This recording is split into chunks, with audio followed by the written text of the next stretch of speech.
Estamos estreando o nosso podcast com a doutora Daniela Akemi, que nos deu o prazer de aceitar o nosso convite para esse desafio, né, Dani? Primeiro um podcast falando de fonoaudiologia, falando de fonoaudiólogos, de pessoas que vêm aí complementar a nosso conhecimento, abrilhantando, né, com esse curso. E a gente fica muito feliz em recebê-la e conhecê-la. Então, se apresente aí para o seu público, quem é essa pessoa maravilhosa?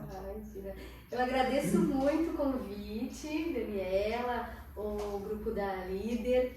É um prazer poder conversar sobre vários assuntos, né, relacionados à disfagia, fonoaudiologia, contar um pouquinho mais da minha experiência. Então, estou muito feliz e grata por essa oportunidade. Meu nome é Daniela Akemi Neves Xavier, mais conhecida pelos colegas como Daniela Akemi. Sou fonoaudióloga, formada no Centro Universitário São Camilo em 2003. Já faz alguns anos. Passei aí por vários momentos, vários locais. A gente vai bater um papo sobre isso para a gente conversar um pouquinho o que eu posso contribuir ali, né? Vai ser um grande desafio para a fonoaudiologia, para a mudança dessa questão de trazer a prática aos cursos, em que as pessoas precisam entender como é que os outros fazem, como é que as práticas são aplicadas para poder melhorar o seu atendimento. Então, vamos direto à prática, né? Isso, eu achei, um desafio também para mim esse curso, porque é uma forma diferente ali, né, de demonstrar nossa experiência, nossa prática para as pessoas aí que estão interessadas a aprofundar na prática clínica em relação à disfagia, a disfagia no idoso, as doenças associadas aí, né, nessa população idosa. Então é um desafio para mim, mas está sendo um desafio super gostoso poder compartilhar mais essa prática com vocês. Que bom. Ô Dani, conta pra gente um pouquinho como é que você chegou na fonoaudiologia, como é que você descobriu a profissão e como é que foi a sua formação e a trajetória da sua carreira? Olha, acho que como todos, né, quando a gente vai decidir qual faculdade fazer, como vai trilhar a minha vida profissional, é uma busca, né? Vai perguntando para algumas pessoas o que te interessa ali, né? Mais em relação à sua característica. E eu sempre gostei da área da saúde também, né? Tenho esse sentimento de querer olhar para o outro, cuidar, né? Do outro. E aí foi conversando com algumas pessoas. Conversei com uma fonoaudióloga, né, que já estava atuava mais na área infantil, em neonato, mas eu fiquei achei brilhante, né, encantada com a prática, né, fonoaudiológica. Também tinha uma quedinha pelo jornalismo. Olha só! E aí eu fiquei entre fonoaudiologia e jornalismo, porque também gostava bastante dessa área de comunicação. Que, né, a fonoaudiologia engloba a comunicação. Mas acabei optando pela fono e não me arrependo, porque eu amo a fonoaudiologia. Que lindo! E aí você saiu da faculdade, como é que você descobriu a sua tendência aos idosos, as doenças neurodegenerativas, como é que você trilhou esse caminho? Olha, na verdade eu tive uma grande oportunidade na faculdade, são pouquíssimas faculdades que têm essa oportunidade, acho que até hoje, né, depois de 20 anos, de ter uma disciplina com foco à gerontologia. Então a disciplina da faculdade chamava gerontologia e era administrada pela maravilhosa professora Luciana Bertacchini, que já estava inserida nessa área, né? Ela já coordenava um grupo de fonoaudiólogos da especialização da Unifesp e né, ela foi alimentando esse sentimento dentro de mim. Então, também fiquei maravilhada com a disciplina e logo que eu me formei, eu prestei, né, a prova para especialização, prestei para uma outra especialização também, mas passei nessa especialização da Unifesp em gerontologia. Na verdade, hoje, né, quando a gente olha como era o formato, era uma residência, porque eram 8 horas por dia, de segunda a sexta, e muita prática clínica.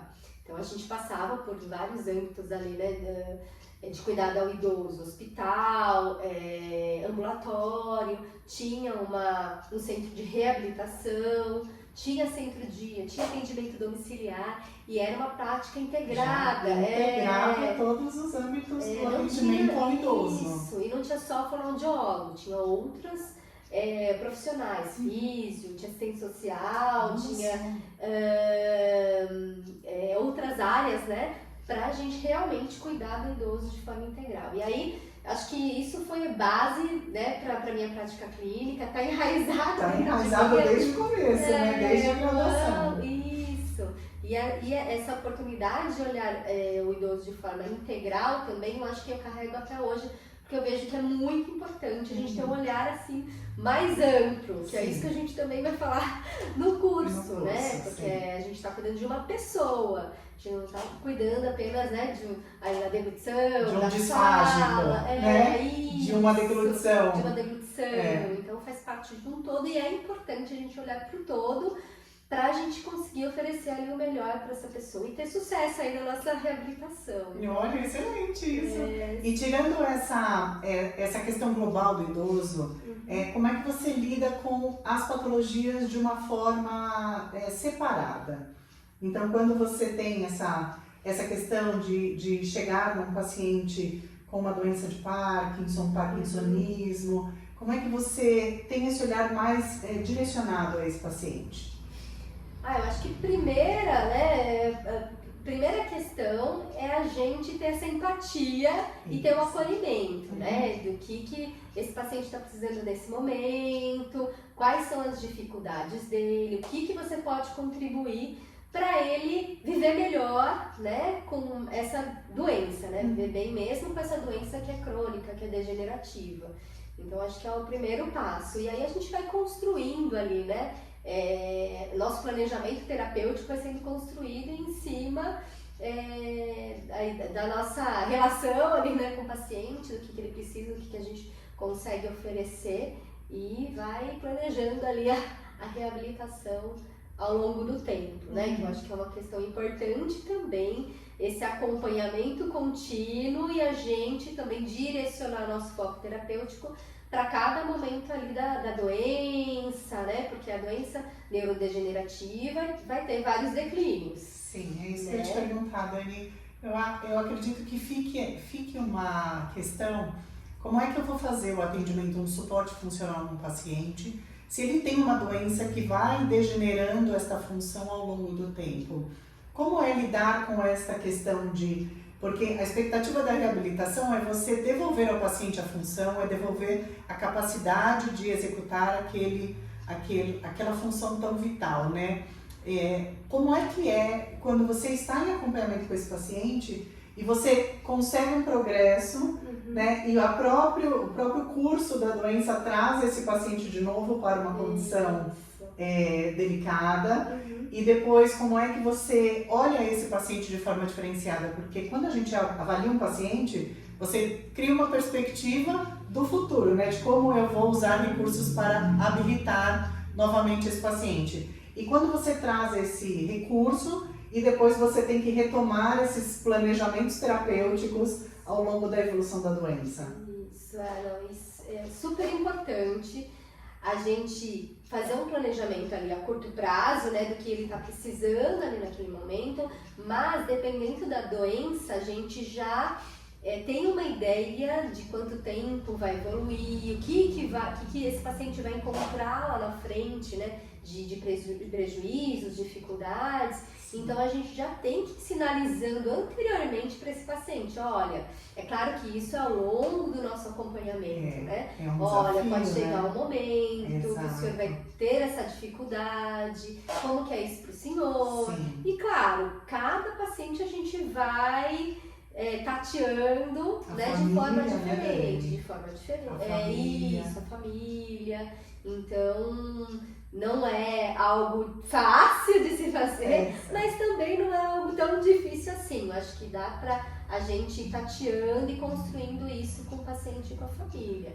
Essa construção do planejamento a curto prazo. Isso é uma dica, né, para quem está aí nos ouvindo, que a gente hoje vai falar um pouquinho, né, sobre essas questões mais importantes mas o planejamento a curto prazo é uma questão que a gente precisa entender que isso não é uma progressão só. A gente lida com a progressão, que o paciente evolui, as suas questões funcionais, mas depois também ele regride. Sim, né? sim. A gente já tem que esperar que em algum momento esse paciente vai ter uma piora da deglutição, né? E tem também outras questões que ele vai passando, né? De repente, esse paciente é hospitalizado, ou tem alguma outra doença que de repente, né, se associa. Ao longo da isso, aí a gente tem que evolução. replanejar a nossa terapia, então isso é muito flexível, né, ao longo do tempo. E como é isso para você, Dani, com relação à expectativa profissional? Porque quando nós entramos no caso, né, a nossa expectativa é que a gente vai fazer todas as entregas, o paciente vai se reabilitar, vai receber alta, né? E essa alta, em geral, não acontece. Às vezes até acontece de forma temporária e depois, dependendo do curso da doença, nós retomamos esse atendimento ao longo do tempo. Então, como é para você essa perspectiva de alta, de entrega, né, de entrega completa? É diferente lidar com isso na fonoaudiologia? Eu acho que o terapeuta que cuida do outro, ainda mais que tem uma doença neurodegenerativa, a gente vai lidar com limitações, né? Tanto do paciente quanto das nossas expectativas realmente, né? Então a gente tem a expectativa de ele voltar a se alimentar por via oral total. E de repente, é claro que o nosso planejamento tem que atingir aquela meta que a gente espera, né? Mas às vezes a gente tem que mudar ali nosso planejamento. E às vezes a gente não consegue alcançar, porque acontece alguma outra coisa com o paciente, a gente não consegue alcançar essa meta, e aí a gente pode ficar frustrado, né? Porque não alcançou esse objetivo. Mas eu acho que isso é ao longo do tempo também, né? Que a gente vai lidando com situações, vai conhecendo o paciente, conhecendo o curso ali da doença, e a gente vai ali ajustando as nossas expectativas com a realidade, né? Que eu acho que isso é super importante para o terapeuta, né? Porque muitas vezes a gente até quer alcançar alguma meta que o paciente não quer, por exemplo, né? E isso é importante a gente olhar. Então, eu acho que ajustar as expectativas, que isso, na verdade, a gente também vai conversar um pouquinho no curso, porque tem a ver com o cuidado. Exatamente. Né? Até onde a gente pode ir, né? Isso. Até onde nós vamos chegar, nós vamos prometer a este paciente e a família essa reabilitação completa, sem contar com essa doença que está chegando e evoluindo. É um cuidado que nós temos que ter, né? Cuidado. Eu acho que também tem técnicas de comunicação para a gente conseguir ajustar essas expectativas nossas, do paciente, né, de toda a equipe, porque muitas vezes a gente trabalha em conjunto com outros profissionais. Então, acho que isso é importante a gente olhar e saber que a gente vai se deparar com isso. Né? Especificamente, Dani, tem alguma doença neurodegenerativa que seja mais desafiadora para o fonoaudiólogo? Alguma que você, quando você recebe este paciente, você sabe que o desafio é maior do que as outras? Olha que pergunta! Te coloquei na fogueira. Me colocou na fogueira. Mas eles querem saber como é que a gente lida, né? Porque as doenças neurodegenerativas, elas são amplas.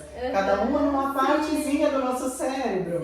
Como é que a gente pode criar essa questão de entender previamente, né, pelo próprio diagnóstico, quais serão os grandes desafios aí que a gente vai lidar com esse paciente?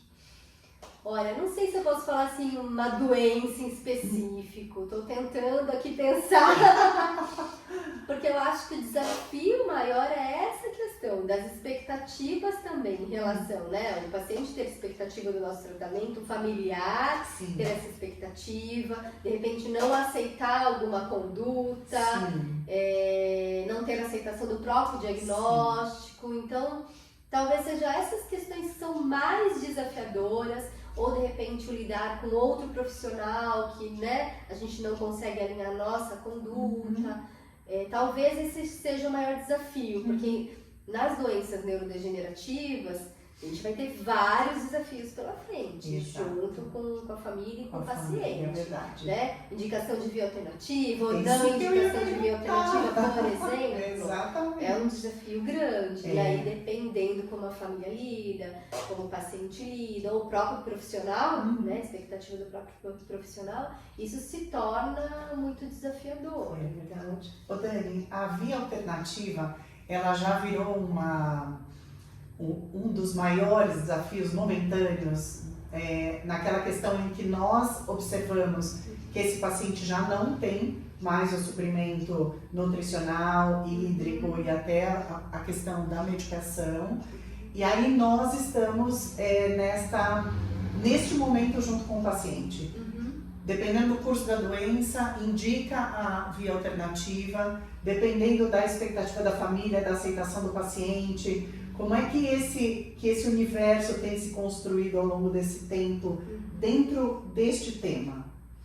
Olha, eu acho melhor a gente conversar sobre isso no Eu curso. já estou querendo trazer um monte de coisa antecipada. Porque eu acho que é um debate que está ali ainda. Fervoroso. Fervoroso. Tá. Eu acho que tem algumas questões que a gente precisa refletir. Ótimo. Tem algumas doenças que já a indicação de via alternativa ou não indicação de via alternativa, tem algumas doenças que os estudos já estão direcionando um pouquinho mais para a gente conseguir tomar decisões mais assertivas. Sim. Mas eu acho que é também, assim, principal o todo, né? Sim. Do paciente, família, qual que é o quadro que esse paciente se encontra. Então, acho que ainda tem muito que a gente discutir no curso.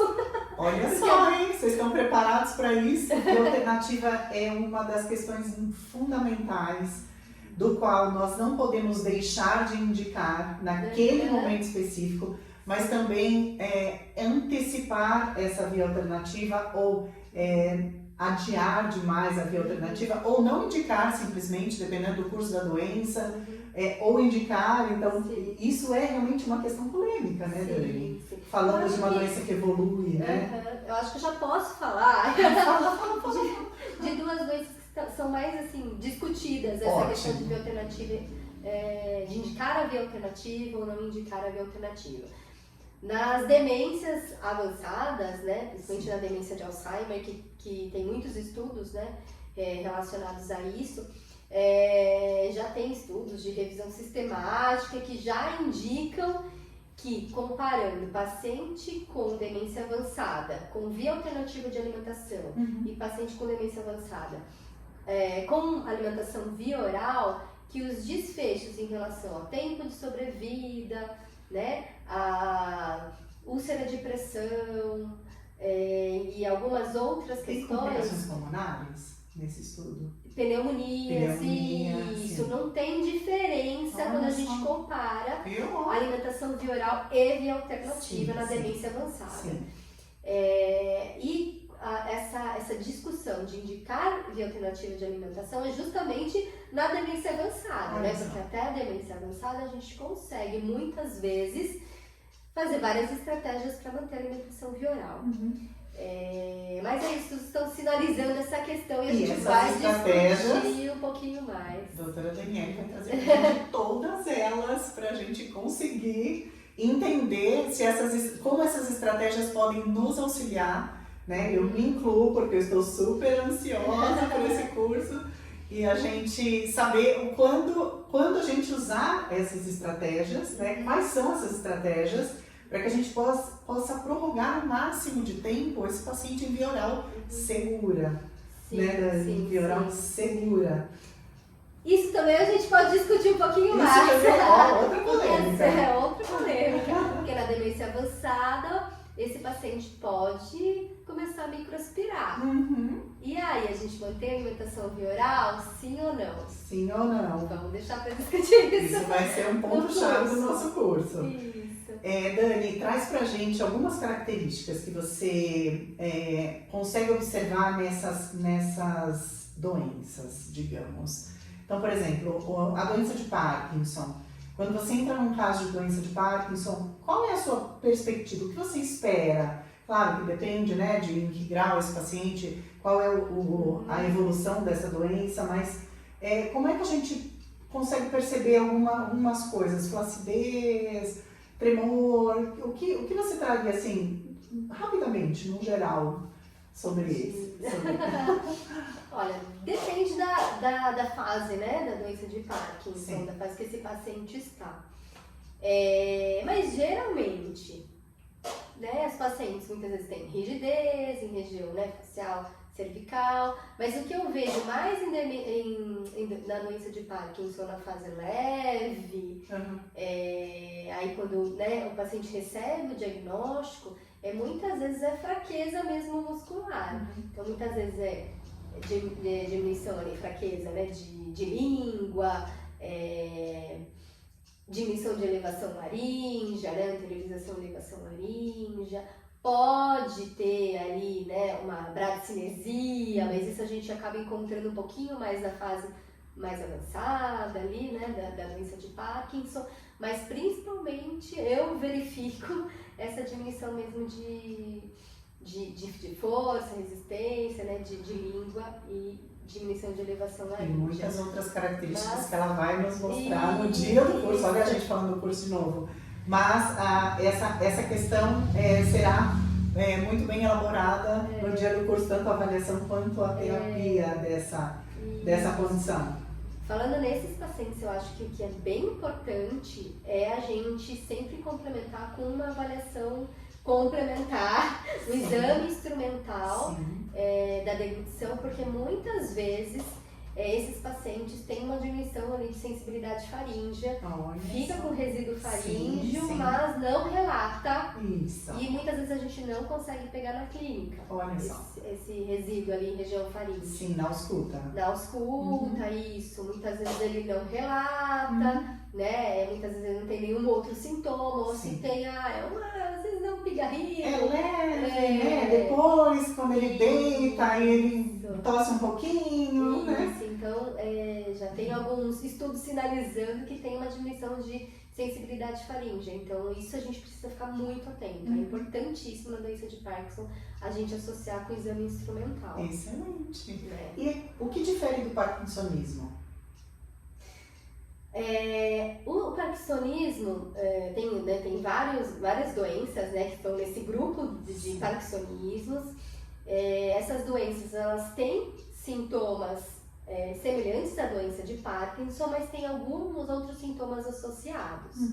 Né? Então, por exemplo, na atrofia de múltiplos sistemas, pode ter um comprometimento ali em região cerebelar. Então ele vai ter mais dificuldade, de repente, em coordenação, né? Tem muito mais desequilíbrio ali em relação à marcha. Pode ter, né, essa questão da coordenação, pode ter muito mais um comprometimento até em relação à saliva, né? E tem outras questões, né, porque é uma atrofia de múltiplos sistemas, tem outros sistemas que acabam ficando mais comprometidos, né?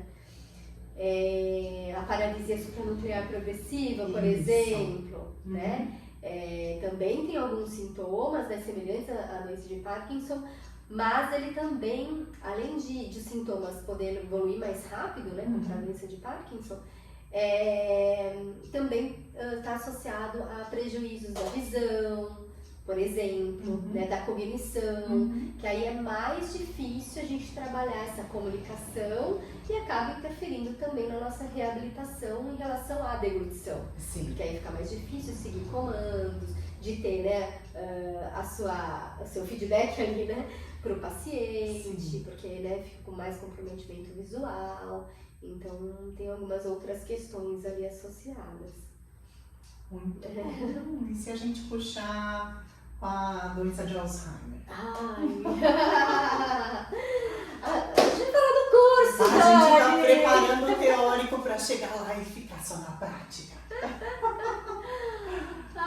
Na doença de Alzheimer, a gente consegue já perceber na fase leve algumas alterações ali em fase oral da deglutição, né?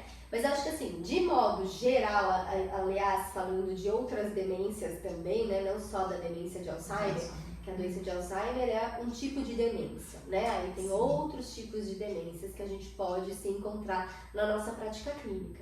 Mas acho que de forma geral, em relação às demências, a gente tem que visualizar também toda a questão comportamental, de reconhecimento dos alimentos, dos utensílios. Muitas vezes eles começam a se desorganizar ali na refeição, né? Então, onde que eu coloco a colher, onde que eu coloco o copo, né? Até em relação aos alimentos ali no prato, né? Onde que eu começo a pegar os alimentos. Então, essa desorganização que tem a ver com a orientação espacial e reconhecimento ali, né, dos utensílios e dos alimentos, né? Fantástico. Eu acho que isso é super importante. É fantástico porque a gente percebe o quanto essa condição, mesmo para o paciente disfágico, quando ele tem a possibilidade de segurar o seu talher, quando isso neurologicamente, quando esse ato motor chega até o prato, chega até a boca, o quanto isso já ajusta uma outra organização da própria mastigação, captação do alimento, e aí tem um monte de outras coisas que a gente não vai conseguir conversar agora. Mas essa organização é muito interessante a gente ter essa visão do todo, né, Dani? E não só do momento em que o paciente dispara o reflexo ou não dispara o reflexo. Isso é um momento, né? Mas o todo faz parte desse olhar. Tanto é que tem estudos também que sinalizam que a autoalimentação, né, é um fator importante para você ter menos risco, né, de alteração ali, né, menos risco de pneumonia aspirativa, por exemplo, né? E essa oferta também, né, pensando nessa questão do cuidador ofertar o alimento, também é super importante. Então, várias estratégias que precisam ser feitas para quem está oferecendo o alimento vão diminuir esses riscos, né, de broncoaspiração, oferecer maior segurança para esse paciente. Então, isso é super importante. Isso é fundamental que nós saibamos, né, para que a nossa abordagem não seja somente direcionada para atos motores ou sensórios ou até funcionais, porque o todo, o global, está envolvido nessa reabilitação de uma forma mais ampla, né, mais eficiente, né, Dani? Sim. Falando da demência, a gente está falando das orientações, das questões comportamentais, mas a gente também precisa investir em reabilitação, em treino muscular, muitas vezes, para esses pacientes com demência. Sem dúvida. Então, aí a gente vai conversar um pouquinho mais no curso, porque a gente não pode deixar de lado isso também, né? Exato. A gente está aqui conversando sobre as doenças, né, Dani? Não falamos da esclerose lateral amiotrófica ainda. Traz um pouquinho de informação pra gente. Eu acho que a gente tem muito que discutir no curso sobre esclerose lateral amiotrófica. Até me veio agora, né, um acompanhamento super interessante e marcante, na verdade, né, ali da minha prática clínica, que eu acompanhei uma paciente que foi diagnosticada já na fase da velhice, com 76 anos, com ela bulbar, né, esclerose lateral bulbar. Em que os primeiros sintomas relacionados às questões fonoaudiológicas. Sim. Que os primeiros sintomas foi a alteração da fala. Sim. E aí depois já, né, teve a piora da deglutição e aí depois teve a piora, né, de todos os membros. E aí sim foi um desafio. Você perguntou sobre doenças desafiadoras.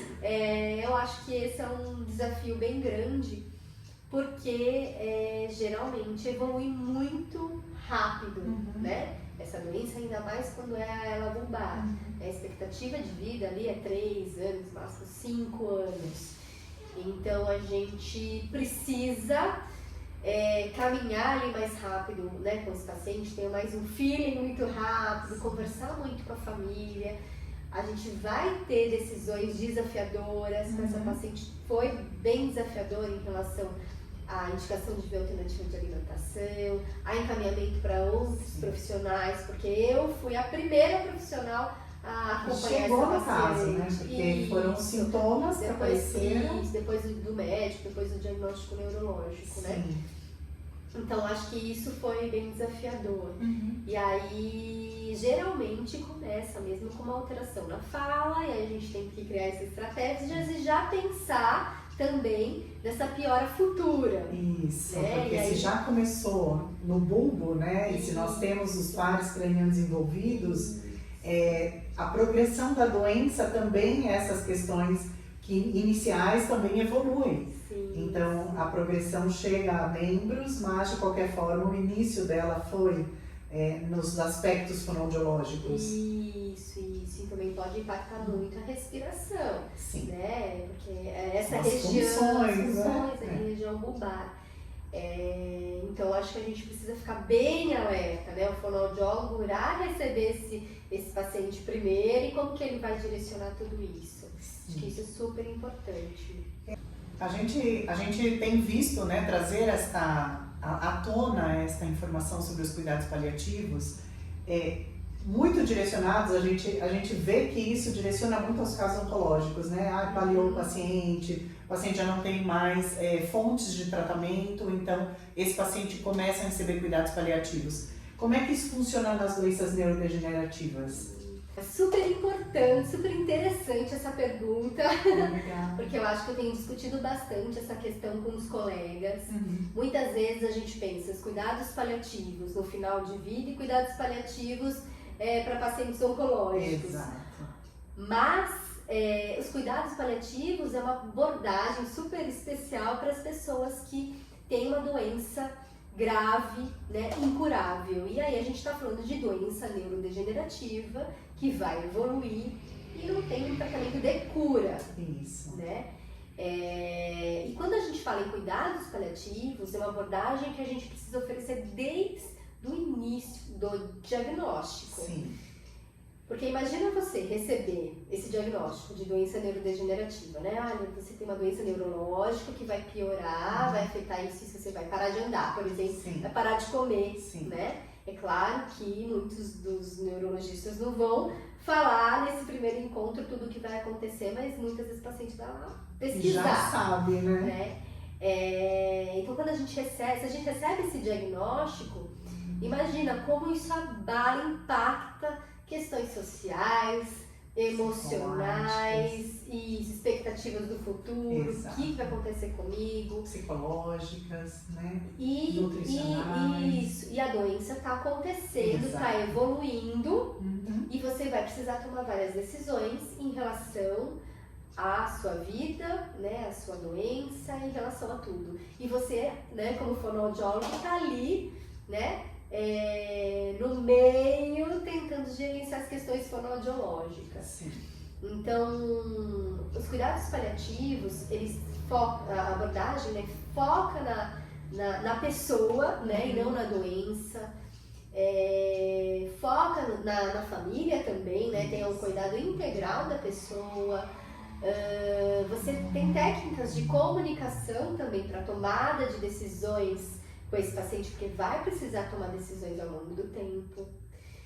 Os cuidados paliativos, ele considera que vai chegar na finitude, esse paciente Sim. vai, né, chegar ao fim de vida. E aí nós profissionais temos que nos preparar para isso também.